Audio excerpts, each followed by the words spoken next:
one of the interviews I did recently was a man in his mid 40s, and he heard an urban legend when he was younger.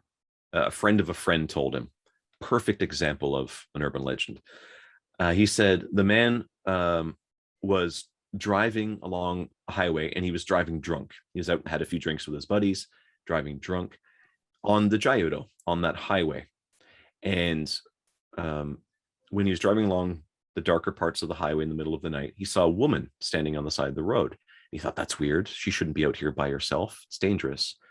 So he pulled over and asked her if she wanted to ride. So she hops in the back seat, asked her where she wanted to go, and she gave the address, and he popped it into his GPS. And then he started to drive. I guess he wasn't driving. Obviously, he was drunk, so he was swerving a little bit, I suppose. And the police caught him, pulled him over, gave him a breathalyzer. He was drunk. And when he turned to say, I'm giving this girl a ride home, she was gone. And the cops said, come on, you're drunk. You know, you're hallucinating. You're so drunk, you're hallucinating. You're imagining things. So they brought him into the police station. They brought his car and called his wife. And his wife came in. She's like, what are you doing driving drunk?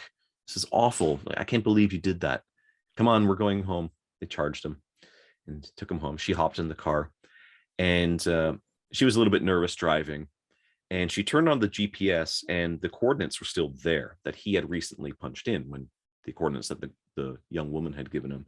And she figured it was the coordinates for taking to go home. So she started following the coordinates, and they said, she's like, this isn't, where are we going? Why, what is this place? She kept following it. Her husband was passed out in the back seat. And then when the GPS told them that they had arrived, she looked down, she looked around. They're in the middle of nowhere, and they were next to a family tomb.